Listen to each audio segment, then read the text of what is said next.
I'd say three things. Firstly, clarity around your brand and your strategy. So the clearer and better defined and obviously powerful, that is, the more powerful a platform it is for your partners to activate against. Key component of that is obviously your understanding your audience. To that end, in the past 18 months, we've undertaken a fan segmentation study, 22,000 people across 14 markets to get a richer, deeper understanding of what motivates our audience around the world. And that, alongside the data we have from our social audience and our growing database, is helping us build a more complete picture, which is very valuable and valued by our partners and the conversations we have with prospects. So that's the first thing. Second thing I'd say is building a powerful partnership narrative. So to make the partnership meaningful, you need to create a narrative that sits at the intersection of the two brands. That might tell the story of the role that the partner plays within the team. So Dell Technologies, the role they play within the team to help drive performance, or whether that's a powerful alignment of the purpose or values of the two organizations to create a narrative that's compelling to our constituent audiences. And the third thing, and arguably most important, is clearly defined objectives. So partners come to us for a whole bunch of reasons, whether that's growing market share, whether that's building awareness in certain markets, accessing new audiences, to exploit the brand adjacency. So that's why we've built multiple platforms to access these audiences in different ways. So whether that be Formula One or esports or IndyCar or pro cycling, we've created different ways to access new audiences in new markets. But ultimately, it's about value generation. So as long as we can clearly demonstrate the value that we're bringing to our partners, and we work very hard to do that, then they should be long and fruitful partnerships.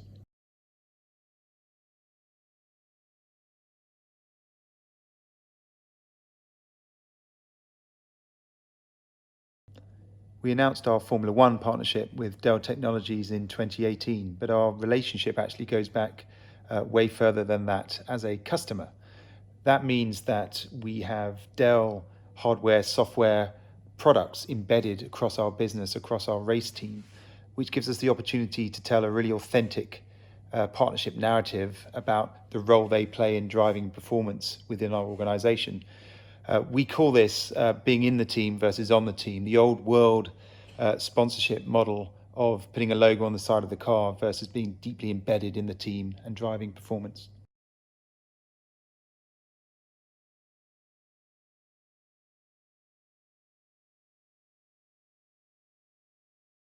McLaren was born as a race team, and we race now today in multiple forms of racing, from Formula One to IndyCar to pro cycling to even esports. But Formula One is the kind of that's where it began, and that's the thing that sits at the center of the solar system, if you like. And Formula One is the most technologically advanced racing series on the planet.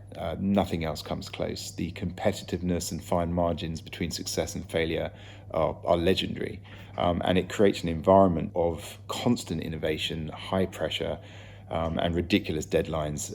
When those lights go out on a Sunday, you better be ready. So the innovations that are brought to the car are never ending. So the car itself is a prototype, constantly evolving. 85% of the car has changed by the end of the year. I think it's a new part developed every 12 minutes. So that environment, that mindset, and the technologies that we develop in the pursuit of performance have really found in recent years their time in the world beyond the track.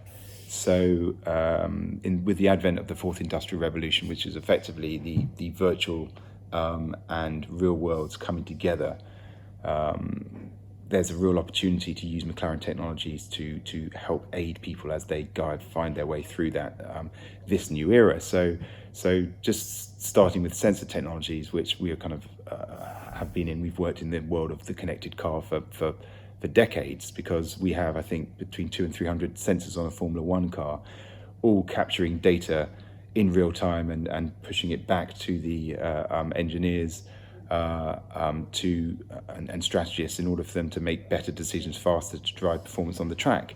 So that same principle can, of course, be applied beyond the tracks. And that's around the area of simulation, analytics, and modelling. So simulation in Formula One became a necessity for Formula One teams because the opportunity to test new designs on track was limited in order to reduce the cost burden on Formula One teams. So we had to simulate track conditions. We had to simulate the car in environments being different tracks around the world, so that we could play out how our different innovations might work, aerodynamic or otherwise, on the car in those situations without actually physically being able to take them onto track.